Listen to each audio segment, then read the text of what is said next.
Welcome to our channel. Today we how to transfer router configuration backup using ASUS Router app step by step clearly. Open the ASUS Router app on your mobile device. Ensure you are connected to the network of the ASUS router you wish to configure. Log into the app using your administrator credentials.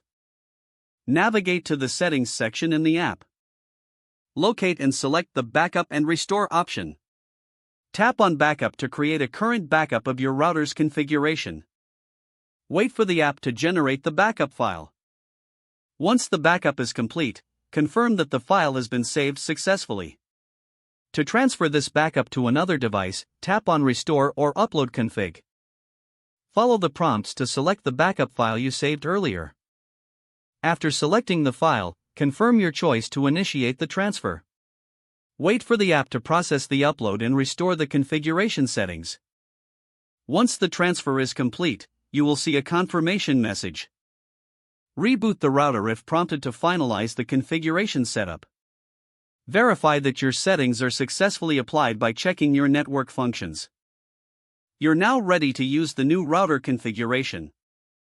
If the page does not load, refresh the browser or try again in a private or incognito window.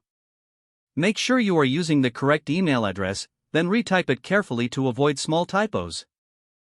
If your password is not accepted, use the reset option and create a new strong password you can remember. Check your spam folder for verification or security emails, then complete any requested confirmation steps. Enable two-factor authentication if available to improve account security and reduce unauthorized access risk.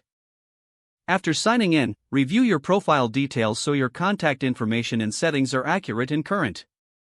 If you see an error message, note it down and try again after restarting your device and internet connection. Log out when you finish, especially on shared devices, to keep your account and payment information secure.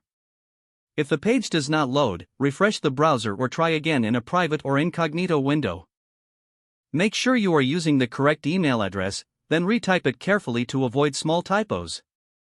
If your password is not accepted, use the reset option and create a new strong password you can remember. Check your spam folder for verification or security emails, then complete any requested confirmation steps. Don't forget to like this video and subscribe to our channel for more step-by-step tech guides.